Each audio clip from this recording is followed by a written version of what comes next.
ಕೊನೆಯದಾಗಿ ಒಳ ಮೀಸಲಾತಿ ವಿಚಾರವಾಗಿ ಸಿದ್ದರಾಮಯ್ಯ ಹೇಳಿದ್ರೆ ನಿಲ್ಲಿಸಬೇಡಿ, ಇದು ಅದು ಅದು ಒಂದು ಅವಕಾಶ ಬೇಕೇ ಬೇಕು, ಅಸಮಾನತೆ ಹೋಗೋವರೆಗೂ ಅದು ಇರಲೇಬೇಕು ಒಳ ಮೀಸಲಾತಿ ಅನ್ನೋದು. ಅಲ್ಲ, ಒಳ ಮೀಸಲಾತಿ ಈಗ ಮುಗಿದ ಕತೆ ಅದು. ನಾವು ಈಗ ಸರ್ಕಾರ ಒಂದು ತೀರ್ಮಾನ ಮಾಡಿದೆ.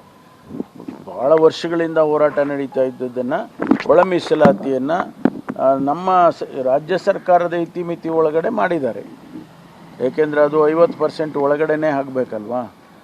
ಅದರ ಜೊತೆಗೆ ಇಲ್ಲಿ ಇರ್ತಕ್ಕಂಥ 15% 3% ಒಳಗಡೆನೇ ಆಗಬೇಕು. 17 ಇಲ್ಲ, ಈಗ 13 15 15 SCಗೆ 3 STಗೆ ಅಂತ ಇದ್ದದ್ದು ಅದರಲ್ಲೇ ಆಗಬೇಕು.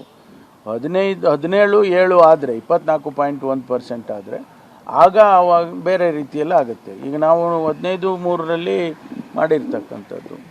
ಕೊನೆಯದಾಗಿ ಒಳ ಮೀಸಲಾತಿ ವಿಚಾರವಾಗಿ ಸಿದ್ದರಾಮಯ್ಯ ಹೇಳಿದ್ರೆ ನಿಲ್ಲಿಸಬೇಡಿ, ಇದು ಅದು ಅದು ಒಂದು ಅವಕಾಶ ಬೇಕೇ ಬೇಕು, ಅಸಮಾನತೆ ಹೋಗೋವರೆಗೂ ಅದು ಇರಲೇಬೇಕು ಒಳ ಮೀಸಲಾತಿ ಅನ್ನೋದು.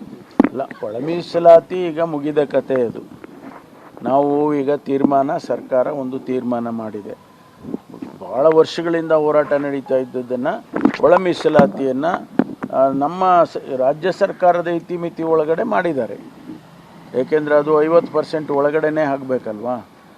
ಅದರ ಜೊತೆಗೆ ಇಲ್ಲಿ ಇರ್ತಕ್ಕಂಥ 15% 3% ಒಳಗಡೆನೇ ಆಗಬೇಕು. 17 ಇಲ್ಲ, ಈಗ 15 SCಗೆ 3 STಗೆ ಅಂತ ಇದ್ದದ್ದು ಅದರಲ್ಲೇ ಆಗಬೇಕು.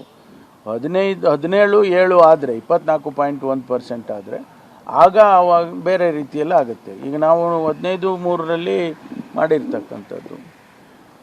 ಸರಿ ಸರ್, ಥ್ಯಾಂಕ್ ಯು ಸರ್.